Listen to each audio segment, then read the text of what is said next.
रात के 9 बज चुके थे। चारों ओर सन्नाटा पसरा हुआ था। दूर कहीं कुत्तों की भौंकने की आवाज उस खामोशी को और भी डरावना बना रही थी। सीमा अपने कमरे में सहमी हुई बैठी थी। उसके चेहरे पर भय की लकीरें साफ दिखाई दे रही थी। सामने उसकी सास बिमला और ननद रागनी खड़ी थी और उसे इस तरह घूर रही थी मानो उसने कोई बड़ा गुनाह कर दिया हो। सीमा चुपचाप बैठी अपनी किस्मत को कोस रही थी। घर में सब खाना खा चुके थे, लेकिन सीमा के पेट में सुबह से एक दाना तक नहीं गया था। भूख के मारे उसका सिर चकरा रहा था, लेकिन बिमला की कड़ी नजरों ने उसे कुछ कहने की हिम्मत नहीं दी। तभी बिमला ने गुस्से में आंखें दिखाते हुए कहा, सीमा, बहुत बेशरम हो गई है तू। अपने आप को इस घर की मालकिन समझने लगी है। अभी 4 महीने भी नहीं हुए इस घर में आए और तुझे इतनी हिम्मत आ गई है मेरे घर में नियम तोड़ने जा रही है। बिमला की आवाज में गुस्सा और तानों की गड़गड़ाहट साफ झलक रही थी। सीमा की आंखें झुक गई। वह कुछ कहना चाहती थी, लेकिन उसके सूखे होठ और कांपते हुए हाथ उसकी बेबसी बयां कर रहे थे। उसकी भूख से ऐंठती हुई आंतों ने उसे अंदर ही अंदर तड़पने पर मजबूर कर दिया था, लेकिन जानती थी कि इस घर में भूख और बेबसी से तड़पना अब उसकी किस्मत बन चुका है। सीमा की शादी रमेश से 5 महीने पहले हुई थी, जो अपने मायके में थी।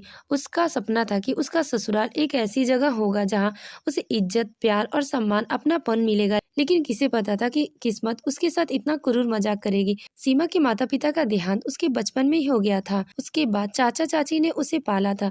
वह जैसे ही सीमा ने अपना इंटरमीडिएट की परीक्षा दी, उन्होंने अपनी जिम्मेदारी से मुक्ति पाने के लिए जल्दीबाजी में उसकी शादी रमेश से करवा दी। न कोई अच्छे रिश्ते की तलाश हुई, न कोई सही सोच विचार। बस जैसे ही उसका हाथ रमेश के हाथ में थमा दिया। रमेश उम्र में सीमा से 13 साल बड़ा था। शादी के बाद सीमा ने उम्मीद की थी कि उसे एक आदर्श जीवन साथी मिलेगा, लेकिन रमेश अपनी माँ और बहन का गुलाम निकला। उसकी सास बिमला हर समय सीमा पर हुकूमत चलाती रहती और ननद रागनी ने ताने मारने में कोई मौका नहीं छोड़ती। इस घर में सीमा के लिए हर दिन एक नई परीक्षा जैसा था। सास ने घर में कई सख्त नियम बनाए रखे थे। सुबह 3 बजे उठकर पूरे घर की सफाई करनी पड़ती थी। नहाने के बाद बिना घूंघट हटाए पूरे दिन घर का सारा काम करती थी। सभी को खाना खिलाने के बाद ही वह खुद खाना खा सकती थी, और वह भी तब जब सासू माँ का इजाजत हो। रात में रसोई में ताला लगा दिया जाता था, क्योंकि सीमा को रात में रसोई जाने की इजाजत नहीं थी। ननद ताली मारते हुए कहती, माँ, रसोई में ताले लगा दीजिए, नहीं तो रात को भाभी जाकर काजू किशमिश खा लेगी। ये सुनकर सीमा को बहुत बुरा लगा, लेकिन वह कुछ नहीं कह पाती। शादी के शुरुआती कुछ दिनों सीमा ने चुपचाप सहन कर लिए। वह खुद को दिलासा देती रही कि शायद एक दिन सब कुछ ठीक हो जाएगा, लेकिन समय के साथ उसकी उम्मीदें टूटती गईं और उसकी हालत दिन ब दिन और भी बिगड़ती गई। फिर वह रात आई जिसने सीमा की किस्मत ही बदल दी। उस रात सीमा को बहुत तेज भूख लगी थी। सुबह से उसने सिर्फ एक सूखी रोटी और थोड़ी सी सब्जी ही मिली थी। शाम को सास बिमला और ननद रागनी भरपेट खाना खा चुकी थी और अब आराम से हॉल में बैठकर बातें कर रही थी। इधर सीमा के पेट में भूख की आग धधक रही थी। जब उसने जाकर रसोई में बर्तन में देखा तो सारा खाना खत्म हो चुका था।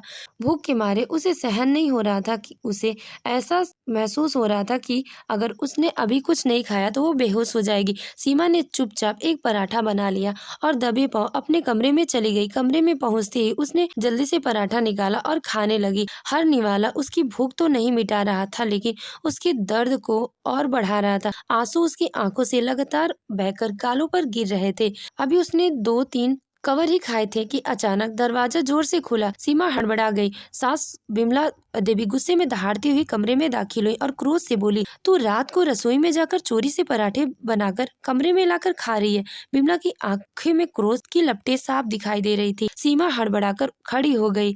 तभी ननद रागनी भी कमरे में आ गई और ठहाके मारकर हंसते हुए बोली, वाह भाभी, अब चोरी भी करने लगी हैं। बिमला ने ना आओ देखा ना ताव देखा, सीमा के हाथ से पराठा छीन लिया और उसे एक जोरदार थप्पड़ मार दिया। सीमा के गाल पर लाल निशान उभर आए। बिमला गुस्से से खींचते हुए बोली, तू समझती क्या है अपने आप को? हमारे घर के नियम तोड़ने की तेरी हिम्मत कैसी है? सीमा की आंखों से आंसू बहने लगे, लेकिन उसने कुछ नहीं कहा। वह मन ही मन अपनी किस्मत को कोसते हुए चुपचाप अपने आंसू पोंछती रही। थोड़ी देर बाद रमेश घर आया। सास और ननद पूरे नाटक को मसालेदार कहानी बनाकर उसके सामने पेश कर दिया और सारा दोष सीमा पर ही आ गया। बिमला ने नकली चिंता जताते हुए कहा, रमेश, तुम्हारी बीवी तो अब चोरी करने लगी है। हमने इसे लाख समझाया, लेकिन ये है कि सुधरने की नाम ही नहीं ले रही है। विमला की बातें सुनकर रमेश का गुस्सा 7वें स्थान पर पहुंच गया था। वह बौखलाया हुआ सीमा के पास गया और बिना कुछ सोचे समझे उसके बालों को पकड़कर खींचा और उसे जमीन पर गिरा दिया। फिर अपनी बेल्ट निकालकर बेरहमी से मारने लगा। सीमा दर्द में तड़पड़ाती हुई चीखती रही, गिड़गिड़ाती रही, लेकिन किसी को उसे उस पर तरस नहीं आया। सास विमला और ननद रागनी एक कोने में खड़ी मुस्कुरा रही थी, जैसे वह उनकी कोई बड़ी जीत हो। सीमा गिड़गिड़ाते हुए रमेश से बार बार कहती रही, मैंने कुछ नहीं किया, बस एक पराठा बनाया और खाया। लेकिन उसकी बातों का रमेश पर कोई असर नहीं हो रहा था। सीमा बार बार माफी मांगती रही, गिड़गिड़ाती रही, लेकिन जब रमेश ने उसे पीटना बंद किया तो उसने आखिरकार अपनी बची खुशी हिम्मत जुटाई और रमेश को जोर से धक्का दिया। उसके बाद वह तेज कदमों से दौड़ती हुई घर से बाहर निकल गई। पीछे से सास विमला चिल्लाई, जाने दे उसे, कहाँ जाएगी, मायका भी तो नहीं है, वह खुद ही वापस आएगी। रमेश ने तभी ताना कसते हुए कहा, जब तक मेरे पैरों में गिरकर माफी नहीं मांगोगी मैं इस घर में घुसने नहीं दूंगा। सीमा सड़क पर दौड़ती जा रही थी। आंसू उसके गालों पर बहते हुए उसके चेहरे को भिगोते जा रहे थे, लेकिन इस बार उसके दिल में डर की जगह गुस्सा था।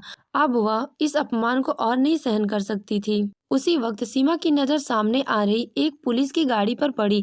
बिना देर किए वह दौड़ती हुई गाड़ी के पास पहुंची। पुलिस कर्मियों से मदद की गुहार लगाई। उसने अपनी आप बीती उन्हें पूरी विस्तार से सुनाई। पुलिस ने तुरंत एक्शन लिया। कुछ ही देर बाद पुलिस की गाड़ी सीमा के ससुराल के दरवाजे पर आकर रुकी। सास विमला, ननद रागनी और रमेश गेट पर पुलिस की गाड़ी देखकर हैरान रह गए। विमला ने ताना मारते हुए कहा, क्या हुआ बहू, वापस आ गई? रमेश व्यंग कसते हुए बोला, जब तक तू मेरे पैरों पर गिरकर माफी नहीं मांगेगी मैं तुझे इस घर में घुसने नहीं दूंगा। तभी पीछे से एक पुलिस की सख्त आवाज गूंजी, बहुत हो गया तुम्हारा ये ड्रामा, अब तुम सबको थाने चलना ही होगा, तुम्हारे खिलाफ घरेलू हिंसा का केस दर्ज होगा। यह सुनकर सास, ननद और रमेश के चेहरे का रंग उड़ गया। रमेश ने गुस्से में पुलिस वालों से कहा, यह मेरे घर का मामला है, आप लोग बीच में मत पड़िए। तभी एक सब इंस्पेक्टर ने सख्त आवाज में जवाब दिया, तेरा घर का मामला है तो तू इसे मारेगा, चल थाने, 5 साल जेल में रहेगा, तेरी अकल ठिकाने आ जाएगी। यह सुनते ही विमला और रमेश घबरा गए। वे सीमा के पास जाकर माफी मांगने लगे। विमला बोली, बहू हमसे गलती हो गई है, मुझे माफ कर दो। रमेश गिड़गिड़ाते हुए बोला, सीमा मैंने जो किया उसके लिए मुझे अफसोस है, मुझे माफ कर दो। लेकिन इस बार सीमा के चेहरे पर कोई डर नहीं था। उसने कड़े स्वर में कहा, मैंने शादी थप्पड़ खाने के लिए नहीं की थी, अब आपने संस्कार अपने बच्चों को जेल में बैठकर सिखाना। पुलिस ने सास, ननद और रमेश को गिरफ्तार कर लिया। सीमा ने एक आखिरी बार उससे घर को देखा जहां उसने पहले इतने अपमान सहे थे। वह अपनी बेस्ट फ्रेंड कविता के पास गई। कविता ने सीमा को दरवाजे पर खड़ा देखकर तो हैरान होकर खुशी होते हुए बोली, सीमा तू इतने दिन बाद आई है और बाहर क्यों खड़ी है, अंदर आ। सीमा अंदर गई और बैठते हुए उसकी आंखों में आंसू बहने लगे। यह देखकर कविता घबरा गई और तुरंत बोली, क्या हुआ सीमा, बता, सब ठीक तो है ना? सीमा ने हिचकिचाते हुए अपनी पूरी आपबीती कविता को सुनाई। उसकी बातें सुनकर कविता का दिल भर आया।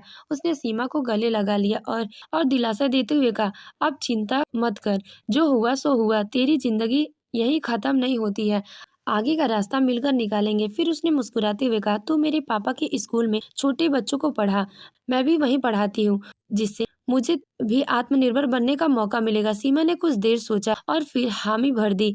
उसी दिन वह कविता के साथ उसके घर में रहने लगी और सुकून में पढ़ने भी जाने लगी। धीरे धीरे सीमा की जिंदगी वापस पटरी पर लौटने लगी। एक हफ्ते बाद अचानक सीमा बेहोश हो गई। कविता और उसके पापा उसे तुरंत अस्पताल लेकर गए। जांच के बाद डॉक्टर ने जो कहा वह सुनकर कविता चौंक गई। डॉक्टर ने बताया कि सीमा माँ बनने वाली है। ये सुनकर कविता स्तब्ध रह गई। उसके चेहरे पर न कोई खुशी थी, न कोई दुख था, मानो उसे समझ नहीं आ रहा था कि यह बात उसके जीवन में नया मोड़ लेकर आया या नई मुसीबत। जब सीमा अस्पताल से लौटी तो मोहल्ले में पहुंची तो पड़ोसियों ने ताने मारना शुरू कर दिया। कोई फुसफुसा रहा था कि कोई सीधा ताना कसते हुए कह रहा था कि इसके पेट में बच्चा किसका है, बिना बाप का बच्चा कैसे पैदा हो गया। सीमा की आंखें शर्म और दर्द से भर आई। तो दोस्तों, क्या सीमा इन तानों से उबर पाएगी? वह आगे कौन सा कदम उठाएगी? क्या वह इस बच्चे के आने से खुश हो पाएगी? यह जानने के लिए हमारे अगला भाग जरूर पढ़ें। अगर आपको हमारी कहानी पसंद आई हो तो हमारे चैनल स्टोरी विद आरजी को सब्सक्राइब करें और बेल आइकन दबाएं ताकि आपको अगली कहानी का नोटिफिकेशन मिल सके।